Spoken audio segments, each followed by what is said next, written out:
মা, কোথায় তুমি? চলে আসলাম। বাবা কোথায়? আয় আয়, বস বস।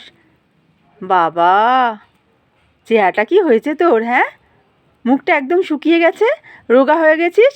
ঠিক মতো বুঝি খাওয়া দাওয়া করিস না, তাই না? এখানে এসছিলি, মুখটা কি সুন্দর চকচকে হয়েছিল। টাইম মতো এখানে খাওয়া দাওয়া হয়, ছানা, শশা, কলা। ওখানে সকলের খেয়াল রাখিস, নিজের একটু খেয়াল রাখিস না? না, সারা দিন কাজ করিস বল। বাবা পাশের ঘরে একটু শুয়েছে। কি গো, শুনতে পাচ্ছ? দেখো কে এসেছে।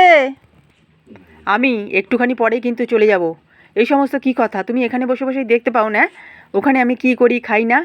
এরকম কথা বলছো? আজকে আমার 20 বছর হয়ে গেল বিয়ে হয়েছে।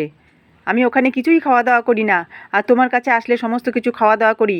এই সমস্ত কথা যদি আমার শ্বশুর শাশুড়ি শোনে, আমার হাজব্যান্ড শোনে, তাহলে কি ভাববে বলো তো? আমি কি সে কথা বলেছি নাকি? শ্বশুর শাশুড়ির খেয়াল রাখবি, স্বামীর খেয়াল রাখবি, ছেলে মেয়ের খেয়াল রাখবি, নিজেরও খেয়াল রাখবি, টাইমে টাইমে খাবি। চেহারাটা তোর খারাপ হয়ে যাচ্ছে, ভেঙে যাচ্ছে, আমার খুব খারাপ লাগছে দেখে, তাই বলেছি। এই নাও মা, বিস্কুটটা নাও, মিষ্টিটা নাও। আমি আর বেশিক্ষণ বসবো না, বাবাকে ডাকো। এখনই চলে যাব, আবার বাড়ি গিয়ে সকলকে খেতে দিতে হবে, খাবারও তৈরি করতে হবে। শোনো মা, একটা কথা তোমাকে বলি, কোনো মেয়ের মায়েরই উচিত নয় মেয়ের শ্বশুর বাড়ির ব্যাপারে বেশি নাক গলানো। কেননা একটা মেয়ের যখন বিয়ে হয়ে যায়, সে অনেক কিছু শিখে যায়, সে ভালো মন্দ বুঝে যায়, তার ভালোটা সে নিজেই বুঝে নেবে। শ্বশুর বাড়িতে বৌমাদের একটা দায়িত্ব থাকে, কর্তব্য থাকে। আমি সেই দায়িত্ব কর্তব্য পালন করি শুধু।